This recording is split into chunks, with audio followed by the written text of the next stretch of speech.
Bidik lovers, sungguh memprihatinkan.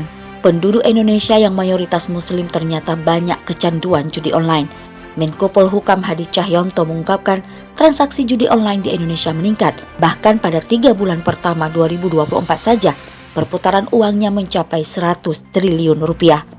Berdasarkan data di PPATK, pada tahun 2023, sebanyak 3,2 juta warga negara bermain judi online. Hadi Cahyanto yang juga Ketua Satgas Judi Online mengungkapkan, dari jumlah tersebut, 800.000 diantaranya merupakan anak-anak usia di bawah 10 tahun.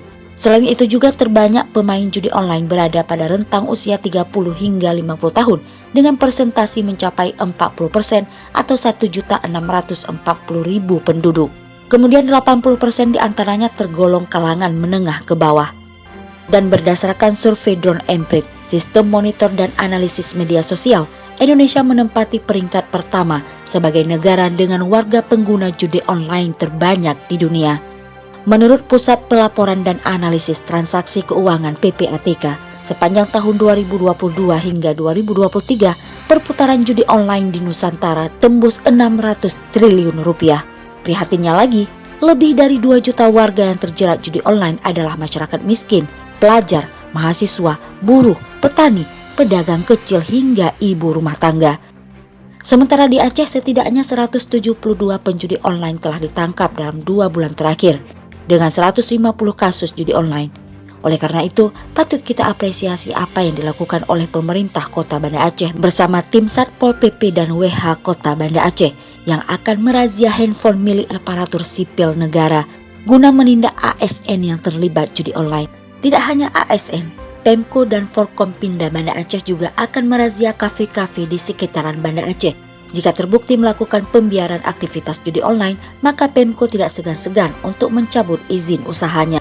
Begitu juga dengan usaha Polda Aceh yang telah berhasil menggagalkan peredaran narkoba di Aceh. Setidaknya sejak Januari hingga Juni 2024, Polda Aceh telah berhasil menangani 601 kasus transaksi narkoba dengan 815 tersangka dan mengamankan 720 kg ganja, 299,9 kg sabu-sabu, 5.003 butir pil ekstasi, dan 300 hektar ladang ganja sebagai barang bukti. Data menyebutkan penyebab banyak orang yang terjerat judi online terutama masyarakat ekonomi lemah adalah karena kerusakan cara berpikir akut.